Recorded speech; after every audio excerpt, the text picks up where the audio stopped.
Hi friends, ఎలా ఉన్నారు? బాగున్నారా? లాస్ట్ క్లాస్లో నేను డైరెక్ట్ మెథడ్ ద్వారా మీన్ ఎలా క్యాలిక్యులేట్ చేయాలో చెప్పాను. ఇప్పుడు కొన్ని టైమ్స్లో మనకి ఎక్స్ఐ వాల్యూస్ పెద్దగా ఉంటాయి. అట్లాంటి టైమింగ్స్లో మనం క్యాలిక్యులేట్ చేయడానికి ఒక కొత్త మెథడ్ ఉంది మనకి మీన్లో.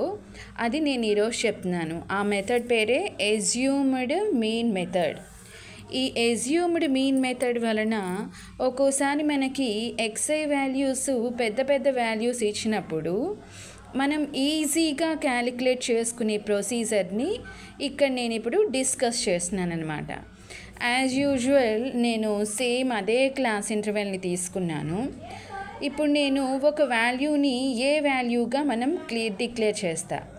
ఏ వాల్యూ అంటే ఏదో ఒక వాల్యూ, ఈ వాల్యూస్ అన్నిట్లో ఏదో ఒక వాల్యూని ఏ వాల్యూగా తీసుకుంటా. సపోజ్కి నేను ఈ 47.5 అనే వాల్యూని ఏ వాల్యూగా తీసుకున్నా. ఇప్పుడు డిఐ వాల్యూ నేను క్యాలిక్యులేట్ చేయాలంటే ఎక్స్ఐ మైనస్ ఏ చేయాలి. అంటే ఎక్స్ఐలోంచి ఏ వాల్యూని సబ్ట్రాక్ట్ చేయాలి. ఏ వాల్యూ నేను అక్కడ ఏం తీసుకున్నా 47.5. ఇప్పుడు నేను డిఐ వాల్యూని క్యాలిక్యులేట్ చేస్తున్నా. డిఐ ఈక్వల్ టు ఫార్ములా ఏంటి?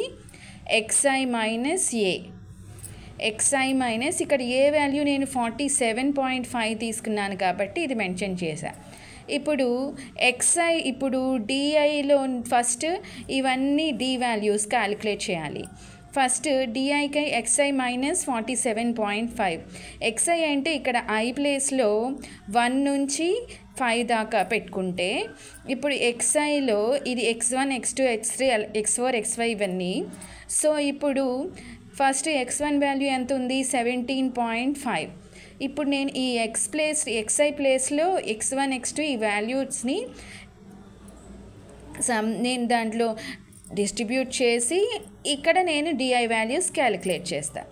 ఇప్పుడు DI equal to xi minus 47.5. ఇప్పుడు డిఐ ఈక్వల్ టు x1 ఎంత? 17.5 మైనస్ 47.5 అంటే -30. అర్థమైందా? నెక్స్ట్ ఇప్పుడు x2 వాల్యూ ఎంత? 32.5. ఇక్కడ 32.5 మైనస్ 47.5 అంటే ఎంత? -15. ఇప్పుడు ఈ 47.5లోంచి 47.5 తీస్తే 0 వస్తుంది.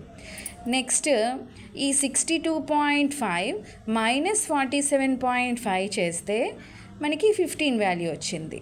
నెక్స్ట్ ఈ వాల్యూస్ ఇక్కడ ఇక్కడ నేను పెడితే నాకు ఇక్కడ ఈ వాల్యూ వచ్చింది. అంటే 77.5 మైనస్ 47 అంటే 13 వచ్చింది. ఇక్కడ నెక్స్ట్ లాస్ట్ వాల్యూ పెడితే 92.5 మైనస్ 47.5 అంటే 45 వచ్చింది. ఇట్లా నేను ఇప్పుడు డిఐ వాల్యూస్ అన్నీ క్యాలిక్యులేట్ చేశాను. ఇప్పుడు నేను FI into DI values calculate చేయాలి. ఎఫ్ఐ వాల్యూస్ ఎంత? ఇక్కడ ఇచ్చేసాడు. డిఐ వాల్యూస్ మనం క్యాలిక్యులేట్ చేసాం. ఇప్పుడు ఎఫ్ఐ ఇంటూ డిఐ అంటే 2 ఇంటూ -30 అంటే -60. అట్లాగే 3 ఇంటూ -15 అంటే -45. అలాగే 7 ఇంటూ 0 7. 6 ఇంటూ 15 అంటే 90. అట్లా నేను ఎఫ్ఐ వాల్యూస్ డిఐ వాల్యూస్ మొత్తం అన్నీ క్యాలిక్యులేట్ చేశా. ఇప్పుడు ఈ మీన్ క్యాలిక్యులేట్ చేయడానికి నాకు ఫార్ములా ఏంటంటే D bar equal to summation FI DI by FI. ఇక్కడ డిఐ వాల్యూస్ని నేను ఇక్కడ ఒక ఫార్ములా వేశాను కదా. డిఐ అంటే మనం ఎంత అనుకున్నాం? ఎక్స్ఐ మైనస్ ఏ. సో అది నేను ఇక్కడ ఈ ఫార్ములాలో పెట్టాను. పెడితే ఎక్స్ఐ మైనస్ ఏ అంటే ఈ సమ్మేషన్ మొత్తాన్ని నేను స్ప్లిట్ చేస్తే ఇట్లా వచ్చింది. Summation FI into XI by summation FI minus summation FI into A by summation FI. మనకి తెలుసు ఈ వాల్యూ అంటే మనకి ఏంటి, అంతకు ముందు డిస్కస్ చేసుకున్నాం.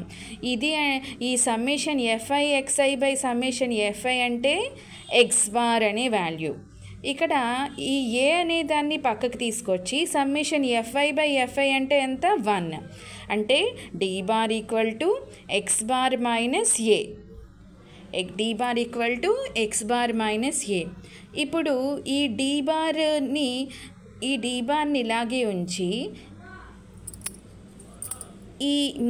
ఈ డి బార్ని ఇట్లాగే ఏని ఇటు తీసుకువచ్చితే అప్పుడు X bar equal to A plus D bar, A plus D bar అంటే ఎంత, నేను ఇందాక ఇక్కడ ఫార్ములా పెట్టాను కదా అది ఇక్కడ పెడుతున్నా, summation FI DI by summation FI. అంటే ఇక్కడ ఏ వాల్యూ ఎంత అనుకున్నాం 47.5 plus summation FI DI values 435 by summation FI value ఎంత 30. ఇవన్నీ సింప్లిఫై చేస్తే మనకి 62 వస్తుంది.